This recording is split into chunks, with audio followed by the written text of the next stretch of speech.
Making It Personal with Bishop William Joensen on Iowa Catholic Radio and iowacatholicradio.com.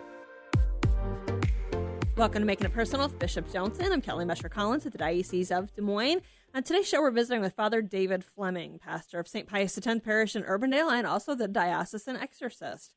But before we get to today's interview, let's find out what's on the bishop's mind. This should be a very engaging topic, I think, for our listeners and for me personally here, as I've come to respect and know more about the ministry that is a great asset to our diocese that Father Fleming provides too. Here we are officially now in fall, and again, the events continue to unfold. It was good to be with the good people of St. Mary Shenandoah for confirmation this past Wednesday. And then next Wednesday, look forward to celebrating the Mass of the Holy Spirit with the St. Albert Catholic School community. So that'll be a great day. I've been looking forward to being with them, and always the Spirit is flowing in a very dynamic way. So we also then will be celebrating the Feast of St. Matthew, and today the Feast of St. Pius of Pietrelcina, otherwise known as Padre Pio. The movie that just came out, Kelly, about Padre Pio, and there's more backstory that goes with that. Right. Well, we know that the main character who plays Padre Pio is Shia LaBeouf. Obviously, he has kind of a sordid history. He has a past with being in abusive relationships, many things where even his mother almost disowned him. He did a 1-hour interview with Bishop Robert Barron. He went to the Capuchins in California to study for the role, and he had himself admitted in the interview that it was his own, that God used his arrogance and just his desire to hang on to his Hollywood career to take that role. It wasn't because of his faith, but God used that to draw him in, and he has since converted to Catholicism, had a total conversion experience. You can watch the entire interview with Bishop Barron on his YouTube channel. Very interesting, very inspiring. Very compelling, yeah. So that kind of lends a little texture to the movie then, to know that something's really happening in the protagonist's heart as it goes on. And how often does God do that? Using the things that are our liabilities or perhaps areas where we're prone to sin, but God transforms them, as he did with St. Paul. It becomes things that he enlists for the sake of the kingdom and the witness that we are having. As good and evil are indeed locked in combat and in struggle in this world, and God wants to enlist us in that as well, but our own vulnerabilities and all that we're there. Which leads me to bring in Father David Fleming, who's with us already. Father Fleming, I just been with you at St. Pius numerous times here. Just concluded a large building project with the school and how it carries over in the parish hall. A great space for the people and the young people to flourish. So congratulations on achieving that. But you're a man about many things, and the celebrations that we've had there, it's a very long-standing community. And you've been there, Pastor, I believe, for almost 10 years now. Is that right? Yeah, I'm into my 10th year or so. How quickly it goes. Huh? Good to be here with you, Bishop. Yeah, and you've also worn different hats in different parishes, but also serving at the diocesan level as chancellor and as vicar general. So you've seen the sausage being made, right, in terms of how the office goes. Yeah, but tell us how the role of diocesan exorcist. I know, next week I'll be celebrating my 3rd anniversary already as Bishop of Des Moines on the Feast of St. Vincent de Paul. But one of the requests I received early on was from you, that it was very essential for me as new bishop to affirm or to discern, to go in a different direction, your role as exorcist, because the approbation of the authority of the bishop is vital in the spiritual power that God places at your disposal. Absolutely. Yeah. So in our understanding of the role of exorcism in our in canon law and in our theology is that the bishop of every diocese is the actual exorcist, if you will, formally speaking, of every diocese, and that he carries, the fullness of the apostolic succession and the power and authority that comes from that through the church. And so it's up to every bishop if they wish to. They can delegate one or more priests to serve as an exorcist. It can be either in a ad hoc case by case basis or more of a kind of ongoing assignment. I set you up there, and now we've teased our listeners, and so we're just going to pause, but come right back, okay? Okay, thank you. We're going to take a quick break. You're listening to Make It Personal with Bishop Joensen. Hello, Steve Ray here. Join me along with Iowa Catholic Radio's Matt Wilcom and Father P.J. McManus for our Footprints of God Holy Land Pilgrimage, November 11th through the 20th, 2023. We'll see the Church of the Visitation, touch the top of Calvary, and visit the famous Western Wall. Plus, I'll be right there with you the whole time to bring the Bible to life at every site. Don't miss the Iowa Catholic Radio's 15th anniversary Holy Land Pilgrimage. Early bird pricing is available. Details at iowacatholicradio.com. Support for Iowa Catholic Radio provided by Knights of Columbus, Borman, and Pfeiffer agencies serving the Catholic families in Iowa. Knights of Columbus is a fraternal benefit society providing financial security to members and their families, specializing in life insurance, long-term care insurance, disability income insurance, retirement annuities, and you can reach Knights of Columbus field agent Dan Ginther at 563-689-6801. That's 563-689-6801. Thank you, and God bless.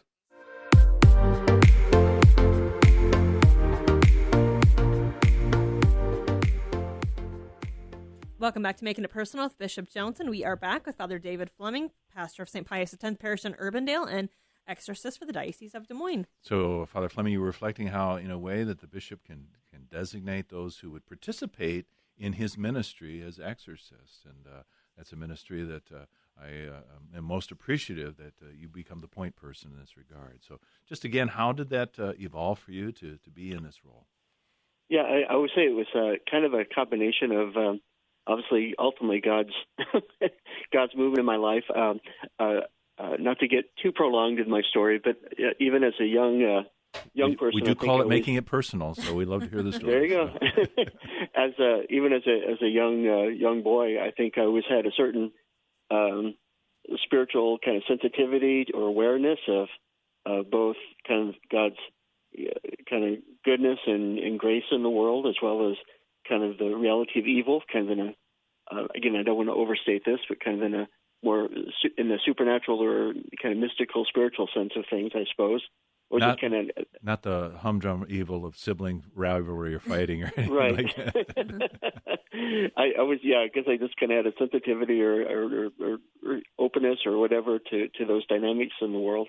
And kind of off and on, that would kind of just play itself out just in my regular life and my prayer life, even as a young kid, and then through high school and into college. Early college, I kind of had a curiosity about it, as a lot of young people tend to have curiosity about these types of issues.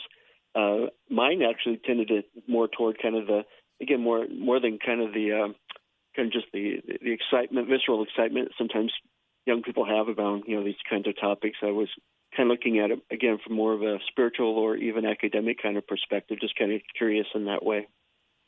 And were you, at the same time, considering priesthood, or was this something that preceded that? This actually preceded that.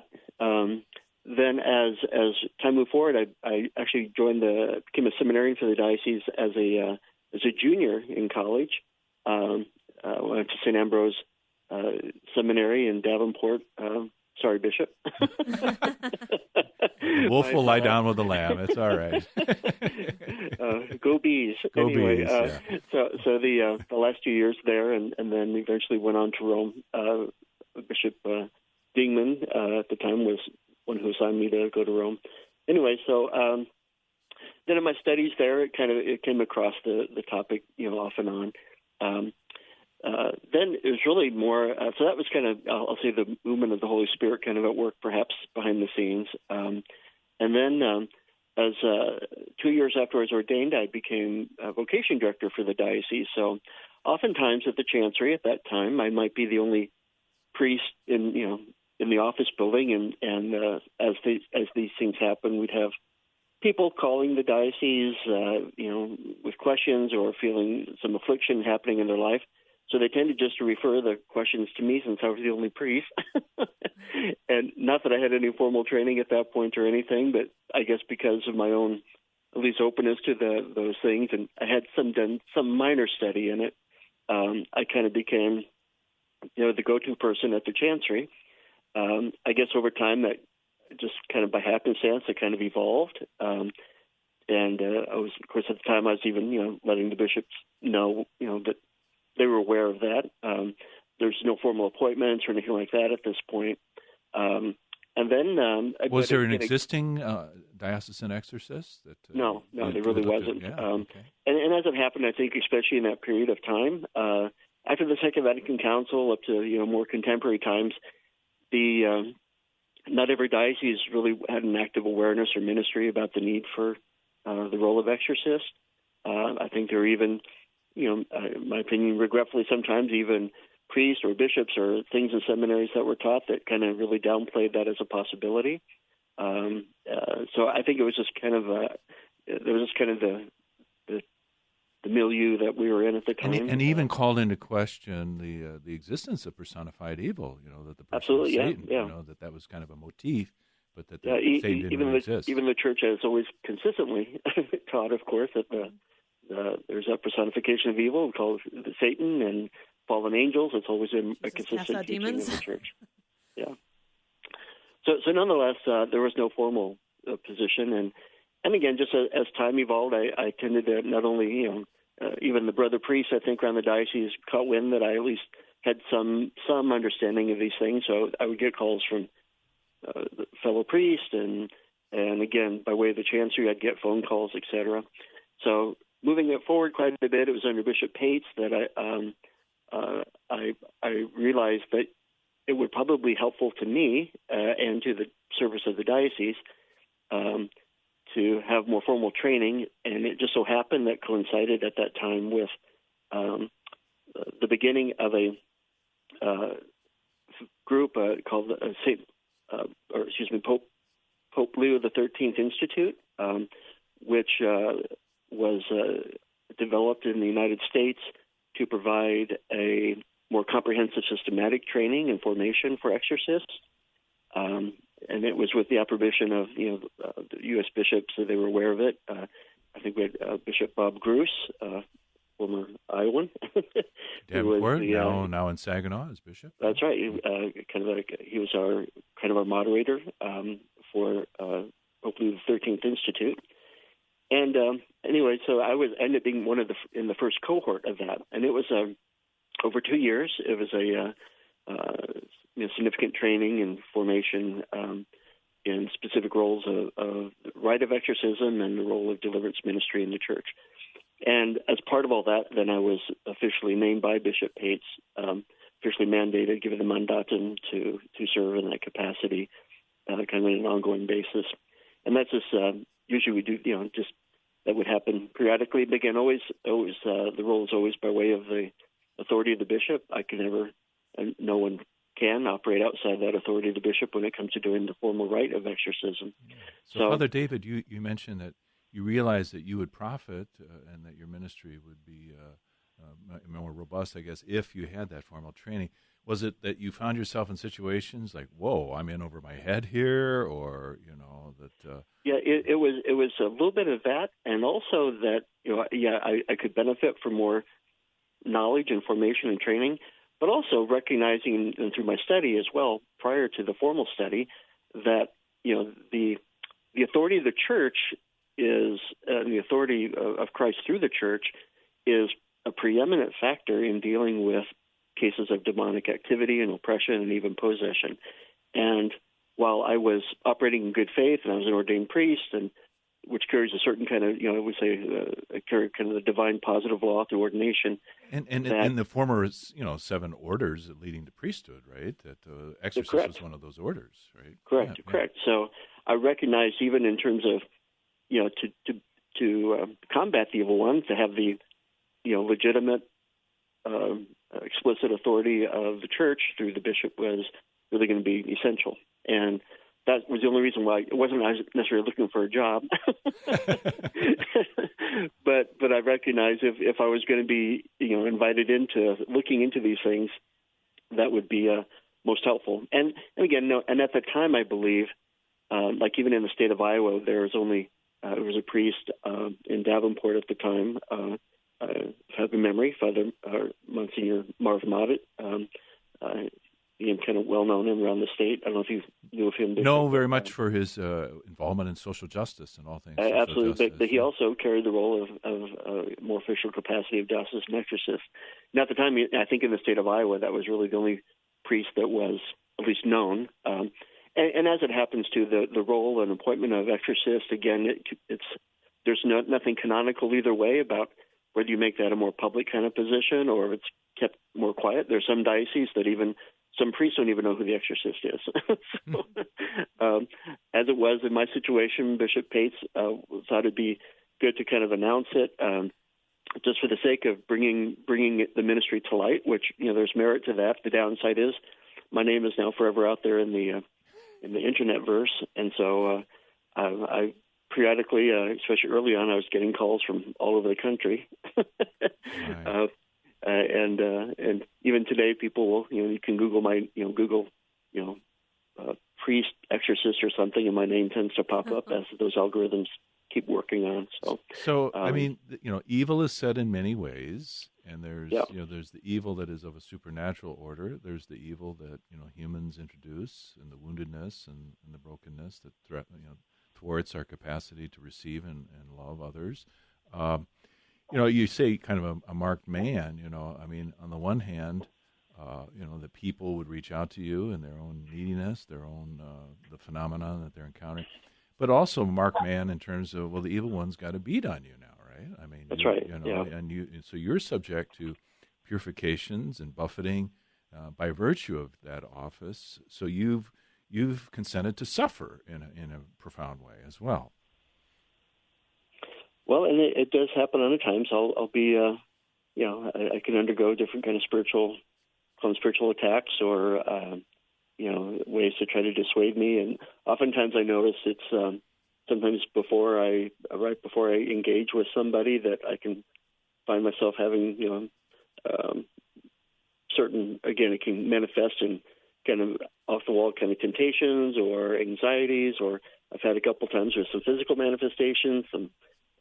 One of my stories was I remember after my first initial round of training, coming home, and I was down in the basement doing some laundry, and I heard this big crash, bang, boom, and didn't know what was going on, so I looked around the house, couldn't see anything, and thought, well, maybe it sounded like glass crashing, but I couldn't really see anything. And as it happened, long story short, the next day I looked around a little bit more, and I noticed that there was a window in off my kitchen that had looked like it had cracked or whatever, and I thought, well, maybe a mower threw a rock or something. And looking at it more closely, it was a double pane window, and it was the interior pane that was like blown out, not the exterior pane.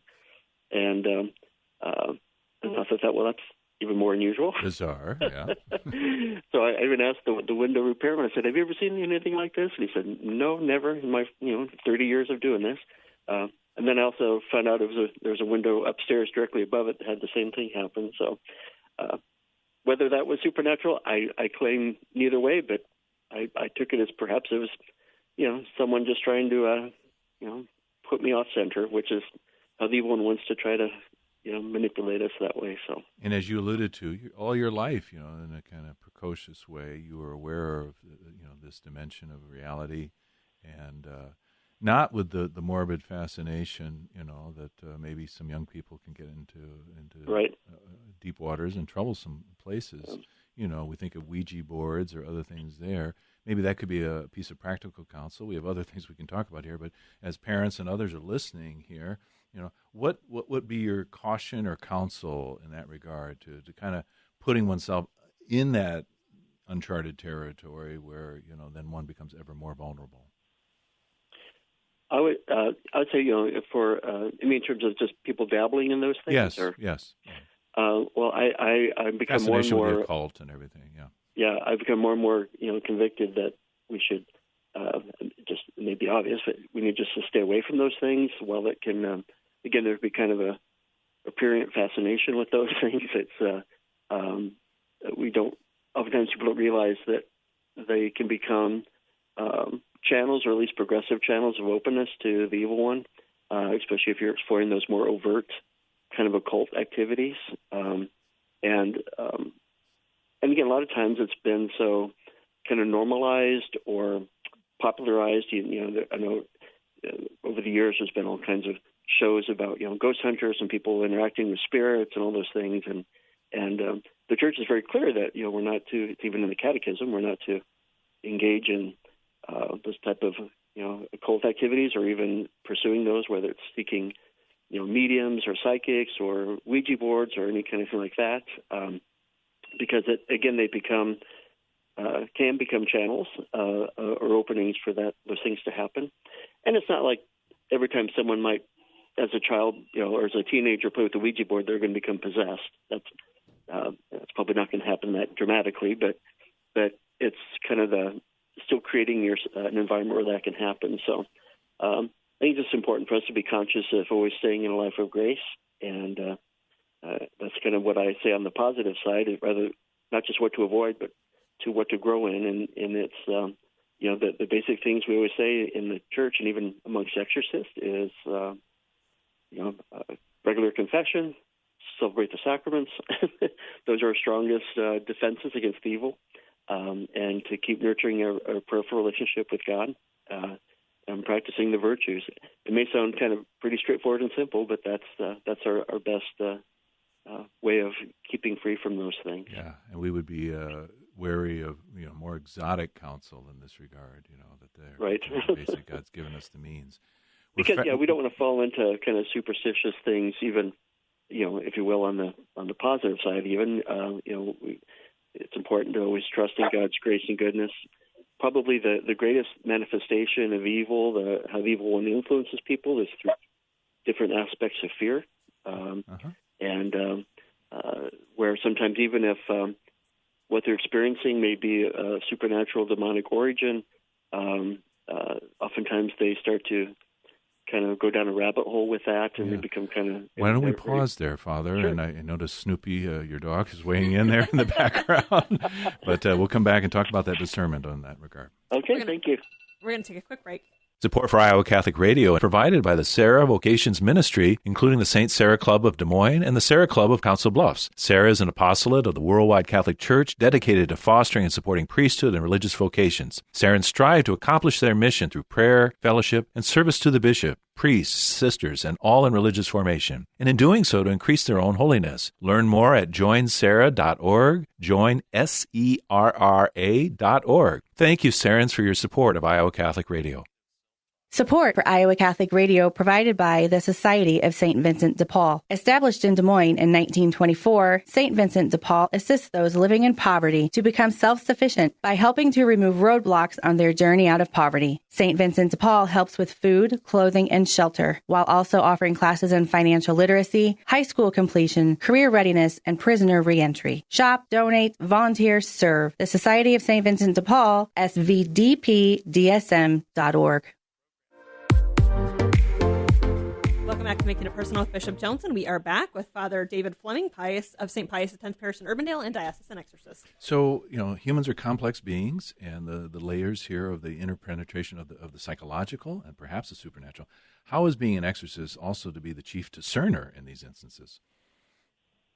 Absolutely. So they say even in canon law, one of the qualities that you look for in someone doing this ministry is prudence, humility, docility to the church and the authority of Christ, and also a person of great discernment, because it's very important to try to discern what exactly is happening in the lives of people and the movements of the spirit, of spirits in their hearts.